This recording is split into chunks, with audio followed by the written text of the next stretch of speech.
Hi, it's Hans at happierman.com. Today's topic is healing a back injury. Well, it was a low back injury that I had hurt myself. It was kind of getting strained last fall for various reasons, and then finally on New Year's Eve day, I went in and had a big workout and kind of hurt it pretty good on my lower back, and it was kind of mostly my lower left back. I did some deadlifts that day, and I went into that workout not feeling that great. My back was already hurting, but I did the deadlifts anyway, and I should not have. So that's the first cue, is if you're not feeling good, don't lift weights. When you lift weights, you should feel good when you go in there to do so. And then maybe there's a little bit of working around an injury, but you wouldn't want to do a full body movement to stress some part of you, like the deadlifts. And it's just, the problem with the weightlifting is I had been doing so well last year and had been gaining so much strength that I was really intent on upping the weights and keeping going. So, my mind kind of outraced my body on this one. So be careful if you have an injury, and don't lift. Take it easy. So that was New Year's Eve day, and of course it started hurting, and it wasn't terrible. I didn't need to go to the doctor. I didn't need to do that. I just started taking some ibuprofen. Ibuprofen, that seems to be helping. There's some good advice about ibuprofen somewhere, and they talk about the 200 milligram pills twice a day actually they talk about it 3 times a day. 3 pills 3 times a day for 3 days. Looking back, I think I was only doing mine twice a day, so that was part of the reason I didn't heal right away. But eventually I quit those and went to something else. So some of the medication, let's take the medications I took, were ibuprofen. When that didn't seem to be enough, I went and got some Aleve.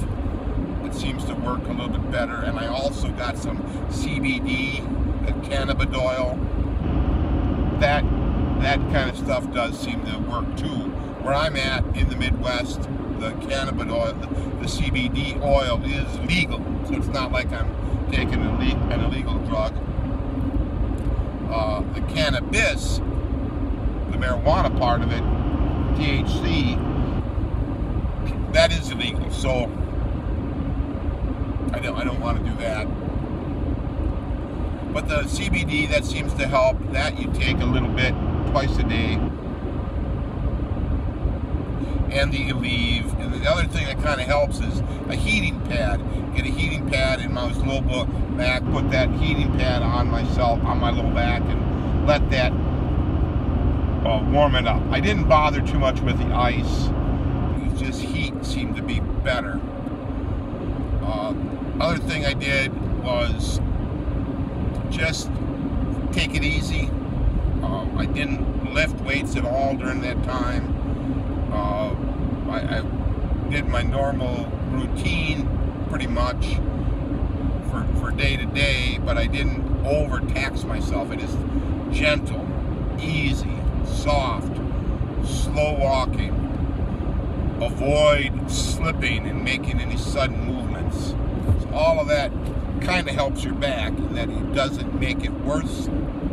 Getting in and out of bed was probably the hardest part. Usually by the end of the day I'd be exhausted, so I couldn't get to bed. But there's a special technique for getting into bed. They call it the log rolling technique, and you should look that up if you have a bad lower back. It's a good way to get into bed, and then you get out of bed the same way, this log rolling idea. And when you sleep, You want to mostly sleep on your back with your head propped up a little bit and something under your knees. That seems to be the easiest way to sleep. I like to sleep on my side, so yeah, I wasn't sleeping that great that whole time. The heat, the medication, it is being easy. The other thing that probably the biggest thing is time. When you go online and you read about how long it takes your back to feel better, they usually talk in terms of 2 weeks minimum. I think because there's so much going on in your spine and your lower back and the junction between your upper body and your lower body, that's why it takes so darn long. You know, it's not like getting over a cold in a couple of days. You probably gotta allow a full 2 weeks, and they said maybe 4 weeks, maybe 6, maybe 8 weeks. So it's gonna take you a good long time. So in that good long time, you want to not make it worse by doing any kind of heavy movements or jarring or trauma.